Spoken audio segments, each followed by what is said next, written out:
Hello friends, आज का current affairs देखते हैं। सबसे पहले हम देखते हैं कि भारत इंटरपोल के बाल यौन शोषण डेटाबेस में शामिल होने वाला 68वां देश बना है।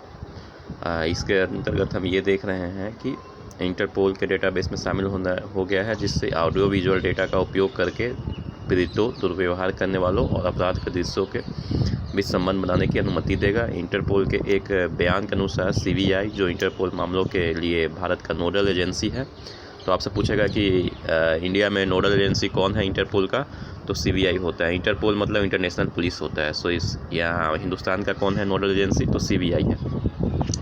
तो भारत की नोडल एजेंसी है, डेटाबेस में शामिल हो गई है। इससे भारत जुड़ने वाला 68वां देश बन गया है। एक खुफिया जांच उपकरण डेटाबेस विशेष जांचकर्ताओं को बाल यौन शोषण के मामलों पर जानकारी साझा करने की अनुमति देता है। छवि और वीडियो तुलना सॉफ्टवेयर के माध्यम से जांचकर्ता पीड़ितों और अपराध के स्थानों की पहचान करके अपराधियों को पकड़ सकते हैं। उसके बाद देखते हैं कि इंटरपोल का मुख्यालय कहाँ है। तो इंटरपोल का मुख्यालय आपका लियोन, फ्रांस में है। इंटरपोल का अध्यक्ष अहमद नासिर अल रईसी हैं। उसके बाद और देखते हैं कि इंटरपोल की स्थापना कब हुई। तो इंटरपोल की स्थापना 7 सितंबर 1923 को हुआ है। कहाँ हुआ है, तो वियना, ऑस्ट्रिया में हुआ। ऑस्ट्रिया में। फिर देख रहे हैं कि प्रधानमंत्री ने कल ही नए संसद भवन की छत पर बने राष्ट्रीय प्रतीक का अनावरण किया। प्रधानमंत्री ने नई संसद के निर्माण कार्य में लगे हुए जितने भी श्रमजीवी थे उन सबसे बातचीत की। इससे नए संसद भवन के केंद्रीय कक्ष के शीर्ष पर बनाया गया है और इसकी वजन देखें तो 9500 किलोग्राम का है और इसकी कुल ऊंचाई 65 किलोमीटर का है। प्रतीक के समर्थन करने के लिए सपोर्ट के लिए 6500 किलोग्राम वजन वाले स्टील की एक सहायक संरचना का भी निर्माण किया गया है। उसके बाद देखते हैं तीसरे नंबर का जो अफेयर्स है करंट, वो ये है कि संयुक्त राष्ट्र ने कहा है कि आबादी में चीन को अगले साल पीछे छोड़ देगा भारत। यानी ये बोल रहा है कि भारत के अगले साल दुनिया के सबसे अधिक आबादी बनने वाला देश चीन से आगे हो जाएगा। जनसंख्या विभाग के आर्थिक और सामाजिक मामलों के संयुक्त राष्ट्र विभाग के एक शोध के अनुसार 15 नवंबर 2022 को दुनिया की आबादी 8 अरब से अधिक होने का अनुमान है। जबकि ये भी बताया गया है कि 2030 में पूरे वर्ल्ड की आबादी जो हो जाएगी 8.5 अरब हो जाएगा, जबकि 2050 में 9.7 अरब हो जाएगा, 2100 में 10.4 अरब का हो जाएगा। उसके बाद आगे देखते हैं। आगे ये है कि डाइचे वन स्टार अलायंस के दुनिया के पहले इंटरमॉडल पार्टनर होंगे। डाइचे वन डीवी स्टार अलायंस दुनिया के पहला मॉडल पार्टनर होगा। इसके साथ ही डीवी और विमान उद्योग, यात्रा उद्योग के पर्यावरण अनुकूल विकास के लिए एक और मजबूत संकेत भेज रहे हैं। नए सहयोग के तहत स्टार अलायंस सदस्य एयरलाइंसों के डीवी ग्राहक और यात्री जलवायु के अनुकूल ट्रेन में अपनी लंबी दूरी की यात्रा को आराम से शुरू या समाप्त कर सकेंगे।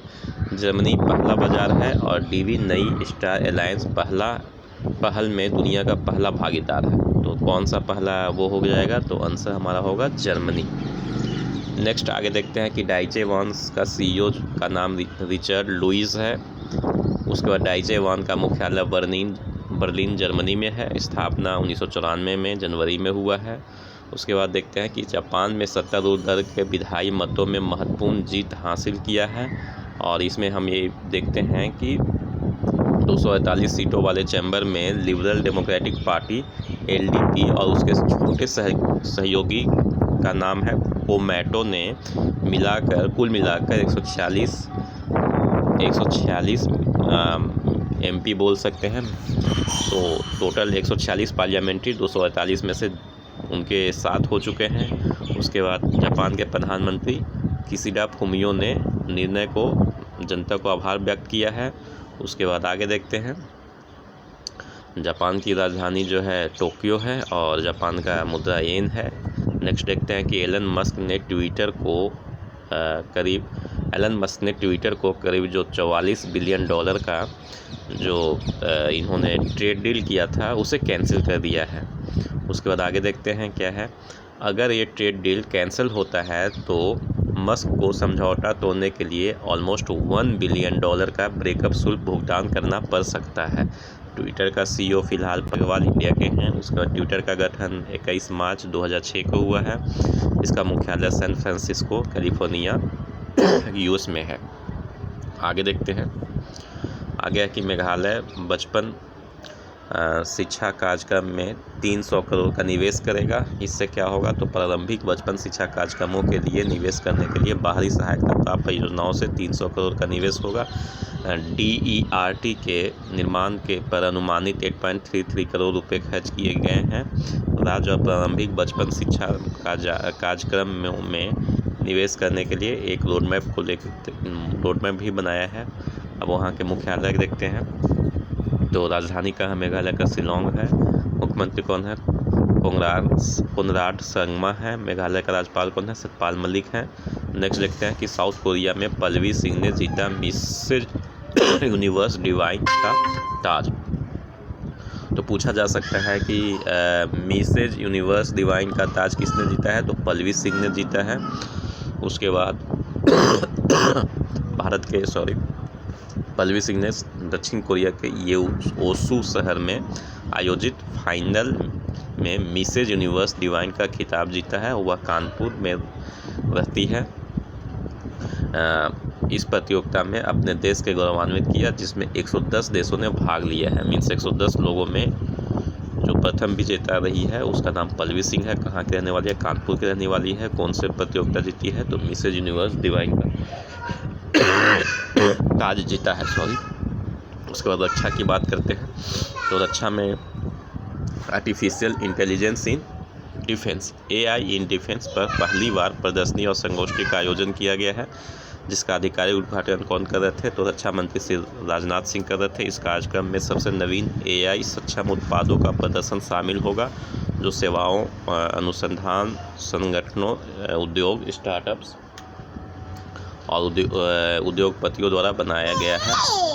उसके बाद नेक्स्ट देखते हैं खेल में। तो भारत के GM डी गुकेश ने गिजोन शतरंज मास्टर्स जीत लिया है। उसके बाद नेक्स्ट देखते हैं। तो ISSF विश्व कप में दक्षिण कोरिया में आयोजित किया गया था। भारत के अर्जुन बाबूता ने पहला स्वर्ण जीता है। उसके बाद नेक्स्ट देखते हैं। पुस्तक में तो मीनाक्षी लेखी ने स्वाधीनता संग्राम ना सूरवीरों नाम की किताब का विमोचन किया है। ये किताब क्या है? तो पुस्तक 75 स्वतंत्र सेनानियों का जश्न मनाती हुई किताब है। देश के लिए बलिदान देने वाले जितने भी 75 स्वतंत्रता सेनानी हैं उनके बारे में लिखा गया है। यह पुस्तक देश की स्वतंत्रता के 75 वर्ष को चिन्हित करने के लिए स्वाधीनता का अमृत महोत्सव का हिस्सा है। उसके बाद नेक्स्ट देखते हैं। विश्व मलाला दिवस मनाया जाता है 22 जुलाई को। विश्व मलाला दिवस किसके उस पर मनाया जाता है? तो मलाला यूसुफजई के जन्मदिन के अवसर पर मनाया जाता है। नेक्स्ट देखते हैं। तो संयुक्त राष्ट्र ने UN ने महिला शिक्षा की वकालत करने वाली युवती को सम्मानित करने के लिए यह तिथि मलाला दिवस के रूप में चिन्हित करने का नाम किया है। उसके बाद ये भी देखते हैं कि 2014 में 17 साल की मलाला यूसुफजई को नोबेल का शांति पुरस्कार मिला है। उसके बाद अंगोला के पूर्व राष्ट्रपति जोस एडुआर्डो डॉट सैंटोस का निधन हो गया है। नेक्स्ट है अकाशा एयर को मिला है DCGA का air operator certificate. Thank you.